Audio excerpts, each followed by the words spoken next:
नमस्कार, मैं निकिता शुक्ला और आप देख रहे हैं समय Bharat 24x7। Cruise drugs case में आज अनन्या पांडे से फिर करेगी एनसीबी पूछताछ।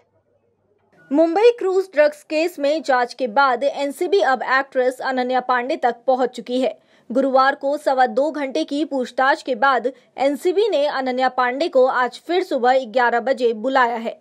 अनन्या गुरुवार को तय समय से 2 घंटे की देरी से शाम 4 बजे एनसीबी ऑफिस पहुंची थी और करीब 6:15 पर अपने पिता चंकी पांडे और वकील के साथ एनसीबी ऑफिस से बाहर निकली थी। यूपी के जौनपुर में हुआ बड़ा हादसा, भरभरा कर गिरा कच्चा मकान, 5 लोगों की दबकर मौत, 6 की हालत अभी भी गंभीर। उत्तर प्रदेश के जौनपुर जिले में गुरुवार देर रात बड़ा हादसा हुआ है। यहां एक कच्चा मकान भरभरा कर गिर गया। मलबे में दबने से 5 लोगों की मौत हो गई, जबकि 6 लोग गंभीर रूप से घायल हैं। घायलों को तत्काल अस्पताल में भर्ती कराया गया है। राहत एवं बचाव कार्य जारी है।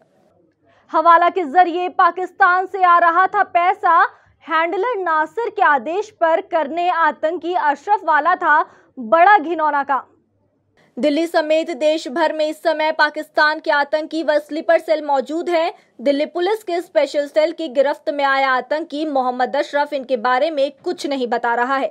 ऐसे में इन आतंकियों का पता करने के लिए स्पेशल सेल ने मोहम्मद अशरफ का पॉलीग्राफी टेस्ट करने का निर्णय लिया है। स्पेशल सेल के एक वरिष्ठ अधिकारी ने बताया कि सीबीआई की मदद लेकर सीएफएस सेल में पॉलीग्राफी टेस्ट शुक्रवार को कराया जाएगा। मोदी ने कोरोना पर देश को किया 10वां संबोधन। पीएम बोले, महामारी आई तो सवाल उठे, 100 करोड़ डोज है, सारे सवालों का जवाब। प्रधानमंत्री नरेंद्र मोदी ने राष्ट्र के नाम पर अपने संबोधन में कहा है कि 21 अक्टूबर को भारत ने असाधारण लक्ष्य हासिल किया है। उन्होंने कहा कि 100 करोड़ वैक्सीनेशन डोज महज एक आंकड़ा नहीं, बल्कि एक नए अध्याय की शुरुआत है।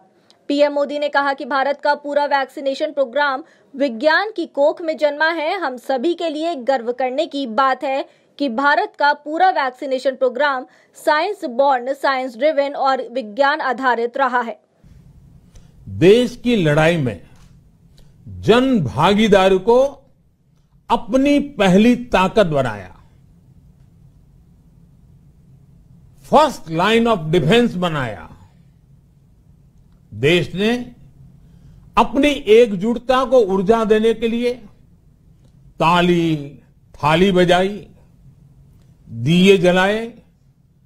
तब कुछ लोगों ने कहा था कि क्या इससे बीमारी भाग जाएगी, लेकिन हम सभी को उसमें देश की एकता दिखी, सामूहिक शक्ति का जागरण दिखा। इसी ताकत ने कोविड वैक्सीनेशन में आज देश को इतने। अमेठी में भादर ब्लॉक के अयोध्या नगर बाजार में बांग्लादेश में दुर्गा पूजा पंडाल जलाए जाने और हिंदुओं पर हो रहे अत्याचार के खिलाफ आक्रोशित है। बांग्लादेश मुर्दाबाद का नारा लगाते हुए आतंकवाद का पुतला फूका और ब्लॉक भादर खंड विकास अधिकारी के माध्यम से राष्ट्रपति को ज्ञापन भी दिया। इस क्रम में बहादुरबुला के विश्व हिंदू परिषद के कार्यकर्ता भगवान भगत सिंह, जिला अध्यक्ष विश्व हिंदू परिषद अमेठी धर्मजीत यादव, जिला संयोजक बजरंग दल अमेठी हौसला प्रसाद सिंह, कृष्ण कुमार सिंह, प्रखंड अध्यक्ष भादर तथा विश्व हिंदू परिषद में के कार्यकर्ता एवं सभी स्थानीय जागरूक हिंदू मिलकर अयोध्या नगर बाजार में आतंकवाद का पुतला दहन कर राष्ट्रपति के नाम खंड विकास अधिकारी को सौंपा ज्ञापन। सीएम योगी की सुरक्षा में हुई चूक, हथियार लेकर कार्यक्रम में घुसा शख्स, 4 पुलिसकर्मियों पर गिरी गाज। उत्तर प्रदेश के मुख्यमंत्री योगी आदित्यनाथ की सुरक्षा में हुई चूक के मामले में 4 पुलिसकर्मियों को सस्पेंड कर दिया गया है। मामला 19 अक्टूबर का है, जब यहां सीएम योगी के कार्यक्रम में एक युवक लाइसेंसी हथियार लेकर शामिल हुआ था। इस मामले में बस्ती एसपी आशीष श्रीवास्तव ने 4 पुलिसकर्मियों को सस्पेंड कर दिया है।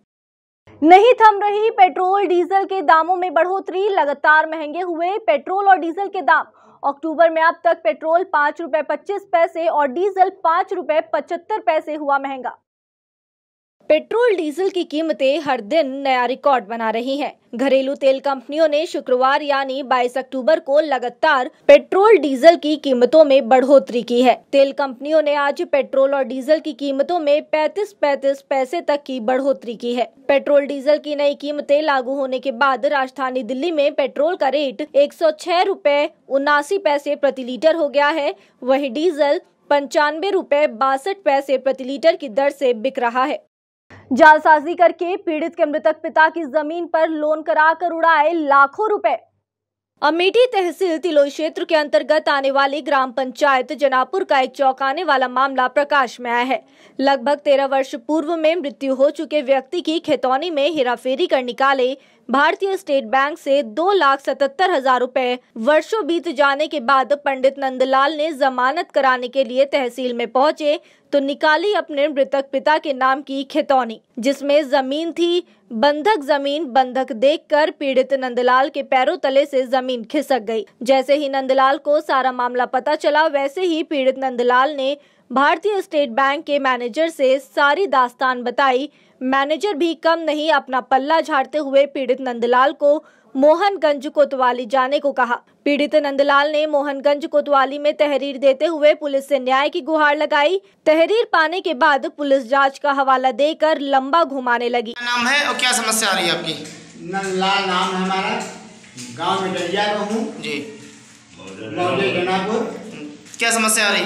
समस्या हमारी ये है कि हमारी जमीन पे कर्जा लोन क्रेडिट कार्ड से पैसा निकाल लिया गया। हम हौसला के स्थान पे दूसरे को हौसला बना दिया गया। आज करीबन 10 साल मेरे हो गए और वो जो है बीच में पैसा ले लिया और उसको हमने जब गए, इसकी शिकायत आज तक अभी आपने किसी अधिकारियों से की?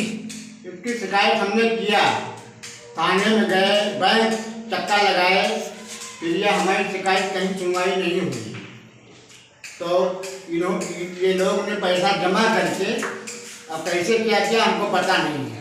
क्या चाहते हैं आप? हम कहते हैं कि ये विरोधियों को जो है सजा होना चाहिए। पीड़ित को इंसाफ न मिलते देखकर पीड़ित ने कोर्ट का दरवाजा खटखटाया। कोर्ट के आदेश के बाद मोहनगंज पुलिस ने कई गंभीर धाराओं में जालसाजीकर्ताओं के खिलाफ FIR दर्ज कर जांच करना शुरू कर दिया। लाख रुपए के चोरी किए गए सामान के साथ 5 अंतरजनपदीय चोर गिरफ्तार।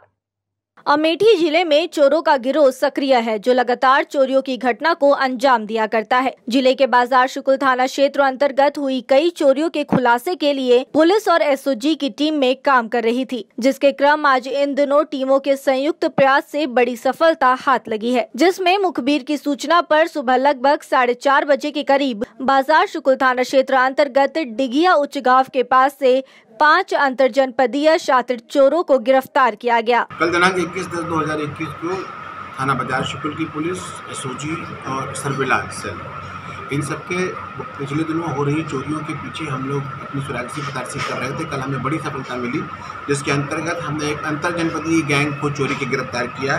5 अभियुक्तों की गिरफ्तारी हुई और करीब 11 चोरी का खुलासा हुआ। 5 लाख के सामान की बरामदगी हुई, जिसमें रामबरन पासी, राजकरण, आनंद पासी, शिव कुमार और रविंद्र, 5 चोरों की गिरफ्तारी हुई 4 तमंचों के साथ।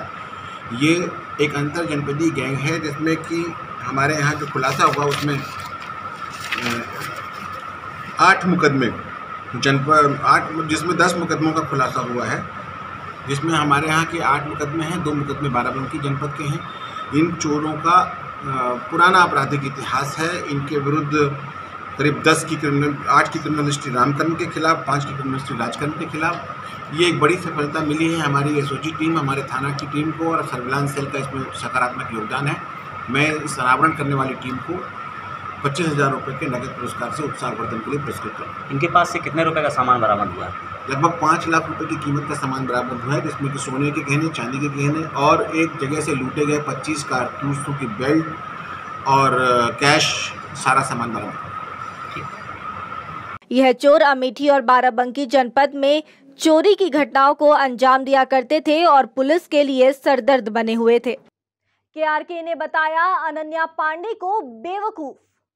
एनसीबी की टीम गुरुवार को अनन्या पांडे के घर पहुंची और उन्हें पूछताछ के लिए समन भी भेजा। दरअसल आर्यन खान के इस केस में एक व्हाट्सएप चैट के दौरान अनन्या का नाम भी सामने आया था, जिसके बाद से एनसीबी की टीम ने अनन्या से सवाल जवाब किए। अब इस मामले पर खुद को फिल्मालोचक बताने वाले कमाल आर खान ने ट्वीट कर प्रतिक्रिया दी है। कमाल आर खान ने अनन्या पांडे को दुनिया का सबसे बेवकूफ इंसान बता दिया है। देश के लिए दुखद खबर, बजरंग शुरू की ट्रेनिंग पर नहीं खेलेंगे राष्ट्रीय चैंपियनशिप। टोक्यो ओलंपिक के कांस्य पदक विजेता पहलवान बजरंग पुनिया ने घुटने की चोट से उबरने के बाद ट्रेनिंग शुरू कर दी है। हालांकि वे 2022 के लिए खुद को अच्छी तरह से तैयार करने के लिए उत्तर प्रदेश के गोंडा में 19 से 21 नवंबर तक होने वाली राष्ट्रीय चैंपियनशिप में नहीं खेलेंगे। ओलंपिक से पहले 27 वर्षीय बजरंग के लिगामेंट में खिंचाव आ गया था, लेकिन वे फिर भी ओलंपिक की 65 किग्रा फ्री स्टाइल स्पर्धा का कांस्य पदक जीतने में सफल रहे थे। उन्हें 6 हफ्ते के रिहैबिलिटेशन की सलाह दी गई थी, जिससे वह इस महीने विश्व चैंपियनशिप में नहीं खेल सके थे। उन्होंने कहा कि मेरा घुटना अब ठीक है, मैंने 2 दिन पहले ही ट्रेनिंग शुरू कर दी है, मैं अच्छा महसूस कर रहा हूं, लेकिन मैं इस साल किसी प्रतियोगिता में हिस्सा नहीं लूंगा। अगले साल तरोताजा रहने के लिए मैं राष्ट्रीय चैंपियनशिप में भी नहीं खेलूंगा। ऐसे ही तमाम बड़ी खबरों के लिए जुड़े रहिए समय भारत 24x7 के साथ। तब तक के लिए धन्यवाद।